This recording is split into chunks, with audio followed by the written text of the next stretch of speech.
आपल्यातले लोक जे 35 वर्ष साहेबांबरोबर होते, नेते होते, मंत्रीपद दिली, मोठी मोठी पदं दिली आणि आता कुठे जाऊन बसले? भाजप बरोबर. आणि हे जे पाणी थांबू, हे करू, ते करू, जे काही लोक म्हणतायत, त्यांना मला एवढंच सांगायचंय, सत्ता आमची येणार आहे त्यावेळेस तुम्ही अजिबात आता बघा तुमचं काय करतो आम्ही. त्यांच्यावर जर कारवाई तुम्ही खोटी करत असताल, याद राखा 2024ला आमचं विचाराचं सरकार येतंय आणि आमच्या विचाराचं सरकार आलं तर त्यांना आम्ही तिथं सोडणार नाही. काही लोकांना धमक्या दिल्या जातात, डिप्या काढल्या जातात, पोलिसांकडनं धमक्या दिल्या जातात. पाणी येणार नाही, आता जे पाणी येतं ते आम्ही बंद करू.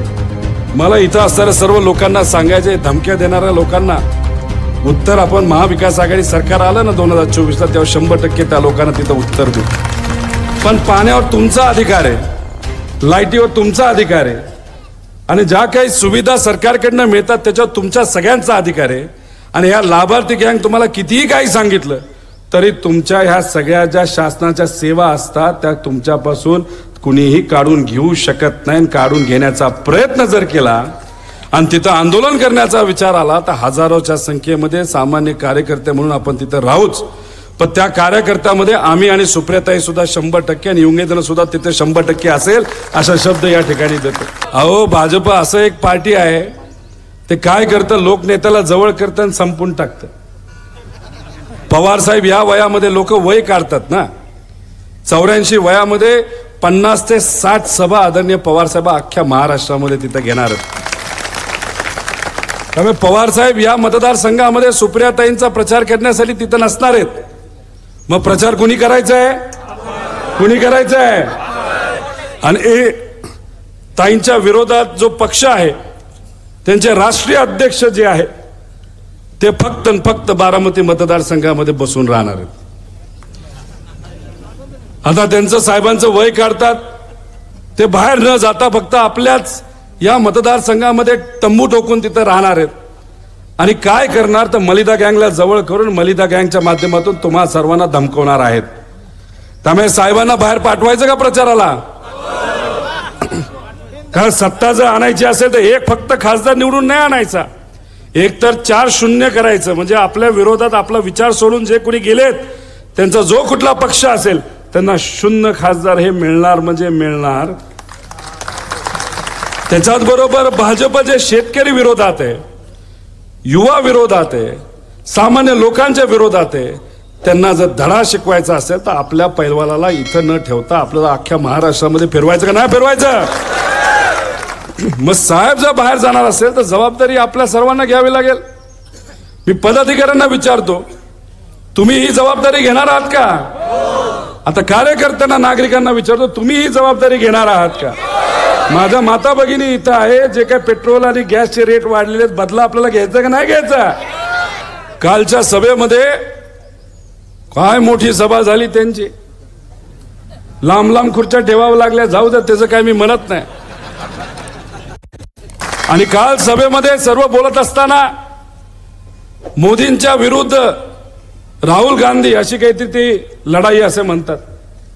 2014ला तुम्ही टीव्ही बघा, मोबाईल बघा, काही बघा, त्याच्यावर हवा कोणाची होती?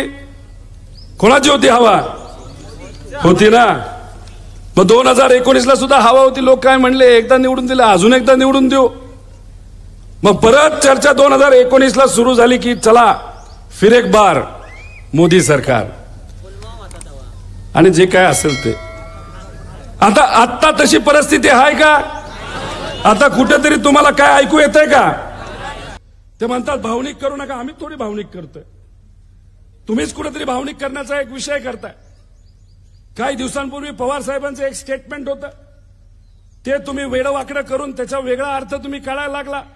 मी तुम्हा सर्वांना विचारतो की कुटुंब म्हणून जर आपण सर्वजण एकत्रित असू आणि राजकीय दृष्टिकोनातून या बाबतीत बोलायचं झालं, आपण जर पुरोगामी विचार आजपर्यंत जपला असेल, शिवशाहू फुले आंबेडकरांचा विचार जपला असेल आणि राजकीय दृष्टिकोनातून हा जर आपला कुटुंबाचा विचार असेल आणि या विचाराला सोडून ठराविक 2-3 लोक जर बाजूला होत असतील, प्रतिगामीच्या भाजपचा विचार जर स्वीकारत असतील, तर राजकीय दृष्टिकोनातून जे पलीकडे गेलेले लोक आहेत ते आपलेत का बाहेरचे?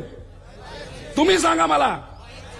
मग पवार साहेबांचं हेच म्हणणं होतं बारामतीच्या लोकांनी, या महाराष्ट्राच्या लोकांनी आतापर्यंत कुठला विचार जपला असेल तो आहे पुरोगामी विचार, शिवशाहू फुले आंबेडकरांचा विचार. आणि भाजपचा विचार कुठला आहे? तो प्रतिगामी विचार. आपल्यातले लोक जे 35 वर्ष साहेबांबरोबर होते, नेते होते, मंत्रिपद दिली, मोठी मोठी पदं दिली, विकास जर केला असेल तर साहेबांच्या मार्गदर्शनाखालीच त्यांनी केला. आणि आता कुठे जाऊन बसलेत?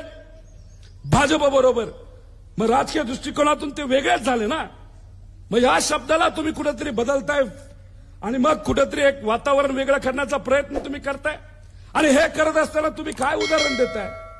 द्रौपदीचं उदाहरण. अहो, महाभारत याचा इतिहास आपल्याला माहिती आहे का? तुम्ही द्रौपदीचं उदाहरण दिलं ते चुकीचं तिथं दिलेलं आहे.